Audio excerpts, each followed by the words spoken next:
Alma et les trésors de l'océan. Une petite ville tranquille s'élevait autrefois au bord d'un océan au bleu éclatant. Et, sous la surface de l'eau tiède et peu profonde de ce bel océan,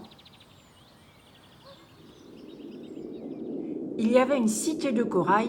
Des poissons scintillants tournaient et viraient, de curieuses créatures s'abritaient dans 1000 endroits secrets. Au milieu de ce joyeux tohu-bohu nageait un jeune poisson orange. Elle s'appelait Alma et vivait dans un vieux coquillage tacheté.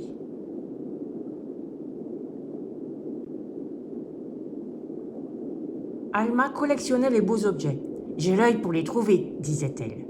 Chaque année, pour son anniversaire, elle se dénichait un nouveau trésor. Elle aimait les objets ronds, à pois ou à rayures, les brillants, à bosses ou à pointe, et même les tout petits à courbe ou à spirale. Les années s'écoulèrent, et Alma grandit.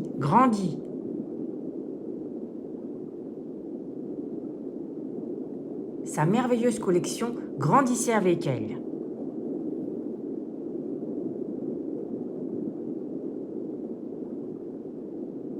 Mais, le temps passant, Alma trouva de moins en moins de jolis trésors. De plus en plus d'objets bizarres et inquiétants apparaissaient autour d'elle. Petit à petit, Alma vit sa ville de corail changer et, année après année, ses amis s'en allaient.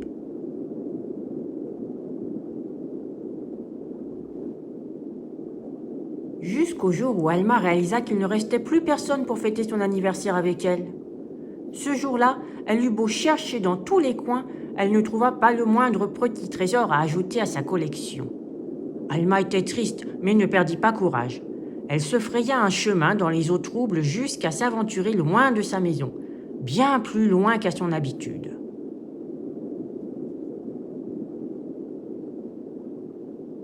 Soudain, dans le noir, elle remarqua quelque chose qui brillait, qui étincelait. Alma s'approcha et vit que c'était une perle. « Comme elle est belle !» s'écria-t-elle. Seulement, la perle était hors d'atteinte. Elle reposait dans le plus étrange coquillage qu'Alma ait jamais rencontré.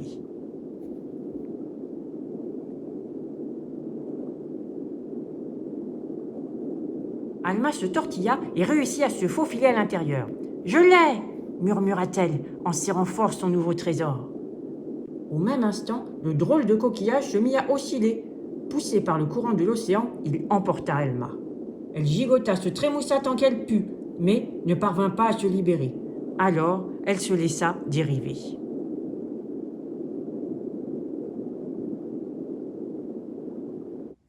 Au terme d'un long voyage, le coquillage remonta à la surface et un tout nouveau monde apparut devant Alma. Un monde étrange, fait de créatures géantes, bougeant à la surface de l'eau et de lumière blanche trouant l'obscurité. Il y avait aussi, partout autour d'Alma, des centaines de petits objets, les mêmes que ceux qui avaient sali son récif. Alma regardait en direction des lumières dans l'espoir de retrouver sa maison. Cette nuit-là, elle rêva de son vieux coquillage tacheté, niché quelque part dans sa cité de corail.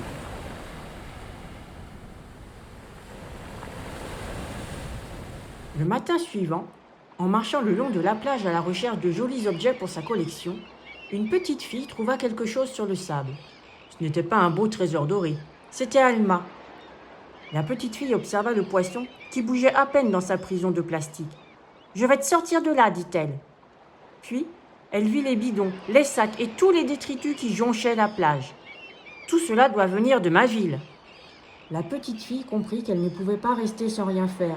Il est temps de faire le ménage. Entre ses mains, Alma s'était remise à frétiller.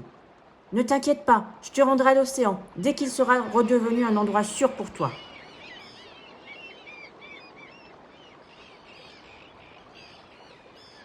La fillette libéra Alma de sa bouteille et la déposa dans de l'eau propre. Puis, elle alla voir les gens et leur raconta comment elle avait trouvé ce poisson orange, échoué. Bientôt, grâce à son histoire, chacun prit conscience qu'il fallait changer sa façon de vivre. La ville entière se mit au travail. Ensemble, tout le monde nettoya les saletés. Déchets par déchets, petits bouts ramassés par-ci, petits bouts ramassés par-là. Peu à peu, la mer commença à retrouver son éclat.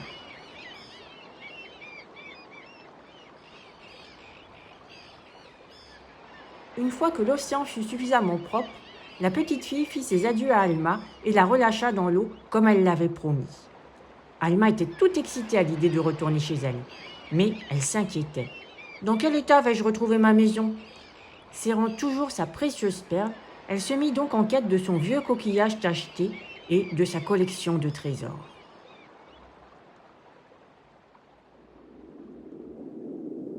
En atteignant enfin sa vieille demeure, Alma découvrit que la plupart des objets bizarres qui souillaient le récif avaient disparu. Tout était net. Le jour de son 100e anniversaire, elle fit la fête avec ses amis. Eux aussi étaient revenus. La cité de corail retrouvait ses couleurs et sa gaieté.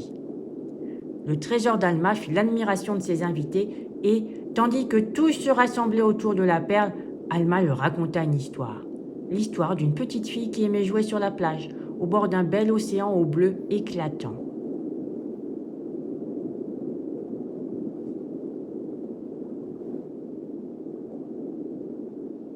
Protégeons nos océans. Le plastique est un matériau que nous utilisons tous les jours, et il nous est utile de bien des façons. Mais ce qui arrive au plastique quand nous le jetons peut être dangereux pour notre environnement. Le plastique n'est pas biodégradable, ce qui veut dire qu'il ne se détruit pas en s'effritant en petits bouts comme le font d'autres matières. Il peut rester tel quel dans la nature pendant des centaines d'années. Quand un déchet se trouve dans l'océan, il peut faire du mal aux animaux marins. Les sacs plastiques sont souvent confondus avec des méduses et avalés par les baleines et les tortues. Des petits animaux peuvent aussi s'étouffer avec les pailles en plastique. Les canettes en métal, elles, peuvent blesser les poissons en les coupant. Il existe de nombreuses solutions pour prendre soin de nos océans.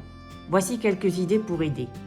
Utilise moins d'objets en plastique, participe au nettoyage des plages, parle-en autour de toi pour influencer ton entourage et provoquer le changement, réutilise et recycle le plus d'objets possible, ne verse jamais de produits chimiques toxiques dans l'évier.